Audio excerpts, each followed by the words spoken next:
Hello student, success coaching classes में आपका स्वागत है। यदि आप चैनल में पहली बार आए हैं तो चैनल को सब्सक्राइब कर ले और बेल आइकन को ऑल में प्रेस कर ले ताकि आने वाले सभी वीडियो को नोटिफिकेशन टाइम पर मिल जाए।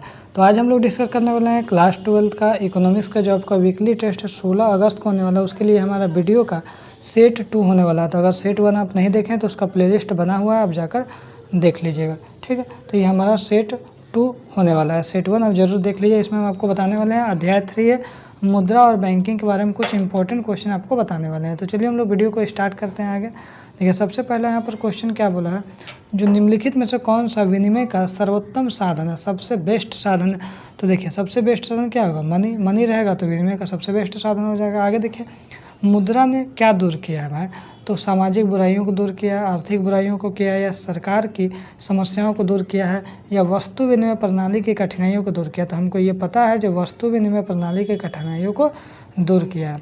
आगे देखिए क्वेश्चन क्या बोल रहा है, तीसरा, निम्नलिखित में से मुद्रा का मेन काम क्या है। मेन काम जो बोलिएगा तो याद रखिएगा विनिमय का जो माध्यम है यही इसका सबसे मेन काम होता है, समझे। आगे देखते हैं क्वेश्चन नंबर 4 क्या बोल रहा है, निम्नलिखित में से मुद्रा का गौण कार्य क्या है। दूसरा मतलब गौण मतलब दूसरा कार्य क्या है, तो याद रखिएगा दूसरा कार्य क्या होता है, विलंबित भुगतान का मान। क्या होता है, विलंबित भुगतान का मान होता है। आगे देखते हैं, बोल रहा है निम्नलिखित में से मुद्रा का आकस्मिक कार्य क्या है। भैया आकस्मिक कार्य क्या है, तो याद रखिएगा जब आकस्मिक कार्य बोलेगा तो सामाजिक आय का जो वितरण होता है ये आपका आकस्मिक कार्य हो जाता है। आगे देखिए, मुद्रा वह है जो मुद्रा का कार्य करता है, यह परिभाषा किसकी है। मुद्रा वह है जो मुद्रा का कार्य करता है, यह परिभाषा किसने दिया, तो याद रखिएगा होटले विडर्स ने दिया, ऑप्शन नंबर डी हो जाएगा। आगे देखते हैं क्वेश्चन नंबर 7 क्या बोल रहा है, हम किस विधि से हम बैंक से मुद्रा निकाल सकते हैं।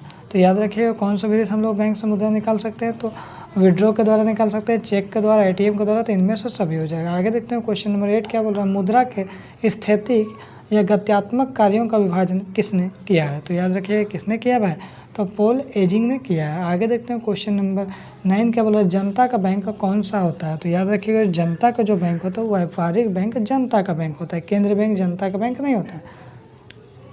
आगे देखिए क्वेश्चन नंबर 10 क्या बोल रहा है, व्यापारिक बैंक का प्राथमिक जो कार्य होता है वो कौन सा है। क्या जमा स्वीकार करना, ऋण देना, साख निर्माण, या उपयुक्त सभी।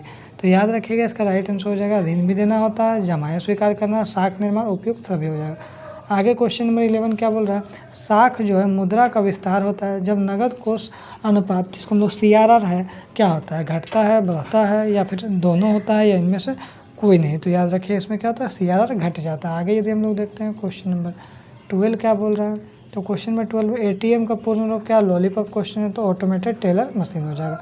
आगे देखिए state central bank of India क्या है, तो याद रखिए सेंट्रल बैंक ऑफ इंडिया जो आपका है तो वो हमारा क्या हो जाएगा, आपको कॉमर्शियल बैंक नहीं कहलाता है, सेंट्रल बैंक कहलाता है, केंद्र बैंक। आगे देखिए भारत का केंद्र बैंक निम्नलिखित में से कौन सा है, तो भारत का जो हमारा केंद्र बैंक है वो हमारा आपको सबको पता है reserve bank of India RBI होता है, समझे, RBI।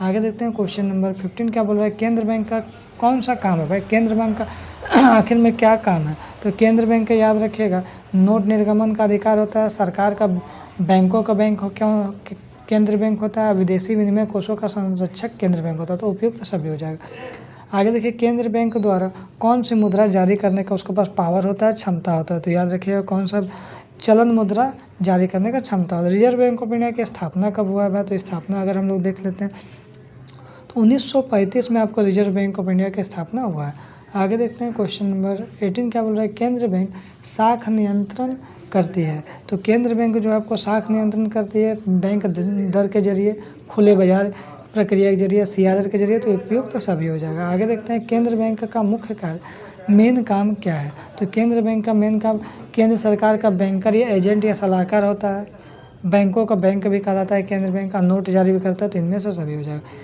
भारत में 1 रुपये का नोट कौन जारी करता है, किसके पास पावर है, तो भारत सरकार का वित्त मंत्रालय ही है जो सिर्फ 1 रुपये का नोट जारी करता है।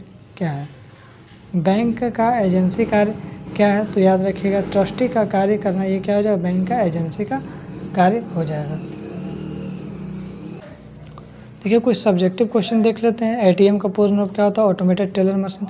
अधिविकर्ष से आप क्या समझते हैं, तो अधिविकर्ष प्रणाली में चालू खाते के जमाकर्ताओं को अपनी जमा राशि के ऊपर एक निश्चित सीमा तक रकम निकालने की अनुमति दी जाती है। बैंक अधिविकर्ष की राशि निश्चित कर देता है और ऋणी इस राशि के भीतर राशि निकाल सकता है। ऋणी वास्तविक रूप से निकाली गई राशि रकम ब्याज पर देता है, तो इसको हम लोग अधिविकर्ष बोलते हैं। साख गुणक का सूत्र बताइए, तो साख गुणक बराबर क्या होता है, 1 जमाओं पर नगद कोष अनुपात, मतलब क्या होगा, साख गुणक बराबर 1/CRR हो जाएगा। आगे देखिए बोल रहा है जो कौन सा बैंक साख निर्माण करता है, तो व्यापारिक बैंक करता है। बैंक दर किसे कहते हैं, तो भैया वह दर जिस पर केंद्र बैंक वाणिज्य बैंक को क्या करता है, लोन देता है, उसको बैंक दर बोलते हैं। CRR क्या है, तो याद रखिए व्यापारी बैंक को अपनी कुल जमा राशि का एक निश्चित प्रतिशत क्या करता है, जैसे मान लीजिए कॉमर्शियल बैंक है तो जितना भी उसके पास पैसा है उसका कुछ निश्चित पैसा जो क्या RBI के पास जमा कर देता है, केंद्र बैंक के पास नगद कोष के रूप में जमा करना पड़ता है, इसी को हम लोग क्या बोलते हैं, CRR बोलते हैं, नगद कोष अनुपात। वैधानिक तरलता अनुपात क्या है, SLR किसको बोलते हैं, तो वैधानिक तरलता अनुपात के अंतर्गत प्रत्येक व्यापारिक बैंकों को अपनी कुल जमा राशि का निश्चित प्रतिशत अपने पास रखना पड़ता है, ताकि कभी कोई मांग ले तो उसको देना पड़े, तो ये क्या हो जाएगा, आपको SLR हो जाएगा। मौद्रिक नीति किसे बोलते हैं, तो मौद्रिक नीति देश के केंद्र बैंक द्वारा निर्धारित की जाती है। मौद्रिक नीति का उद्देश्य क्या होता है, साख एवं मुद्रा के प्रवाह को कंट्रोल करना होता है। केंद्र बैंक अपनी मौद्रिक नीति के उपकरणों जैसे बैंक दर हो गया, रेपो रेट हो गया और नगद कोष वैधानिक तरलता अनुपात का समय समय पर परिवर्तन होता रहता है। आगे अगर देखेंगे उच्च शक्तिशाली मुद्रा के प्रमुख घटक, तो लोगों के पास नकदी सिक्के तथा पत्र मुद्रा बैंक के पास नगद आरक्षण के उच्च शक्ति वाली मुद्रा कहा जाता है, क्योंकि इसी मुद्रा के आधार पर बैंक साख का निर्माण करता है। H बराबर CR हो जाएगा। H क्या हो जाएगा, उच्च शक्ति दर। C क्या हो जाएगा, जनता के पास चलन मुद्रा। R क्या हो जाएगा, सरकार एवं बैंकों का RBI के पास जमा। और बैंक मुद्रा क्या है, तो वाणिज्यिक बैंकों के द्वारा मांगी जमाओं के माध्यम से सृजित मुद्रा बैंक मुद्रा कहलाता है। मुद्रा क्या है, तो एक वस्तु जो विनिमय के माध्यम से सामान्य रूप से स्वीकार किया जाता है, उसी को हम लोग क्या बोलते हैं, मुद्रा स्वीकार की जाती है, मुद्रा कहलाती है। भारत में रुपया क्या है, रुपया एक मुद्रा है, क्योंकि यह भारत में सामान्य रूप से विनिमय का माध्यम है। मुद्रा की पूर्ति कौन करता है, तो देश की सरकार तथा केंद्र बैंक जो मुद्रा जारी करने का प्राधिकारी है, एवं वाणिज्यिक बैंक जो बैंक जमाओं पर मुद्रा की पूर्ति में वृद्धि करते हैं और सम्मिलित किया जाता है। रेपो रेट क्या है, तो याद रखिए ब्याज की वह दर जिस पर वाणिज्यिक बैंक केंद्र बैंक से अल्पकालीन ऋण लेता है, तो उसको हम लोग क्या बोलते हैं, रेपो रेट बोलते हैं। खुले बाजार की क्रियाओं से आपका क्या मतलब है, तो याद रखिएगा इसका जो मतलब होता है, इसका अभिप्राय यह है कि देश के केंद्र बैंक द्वारा सरकारी प्रतिभूतियों को खुले बाजार में खरीदने और बेचने से। सावधि जमाओं से क्या मतलब है, तो सावधि जमा एक निश्चित समय के लिए जमा होती है, जिसको हम लोग चेक के माध्यम से नहीं निकाला जा सकता है। प्राथमिक जमा किसको बोलते हैं, तो जो धनराशि बैंकों में नगदी के रूप में जमा कराई जाती है, तो वही प्राथमिक जमा कहलाता है।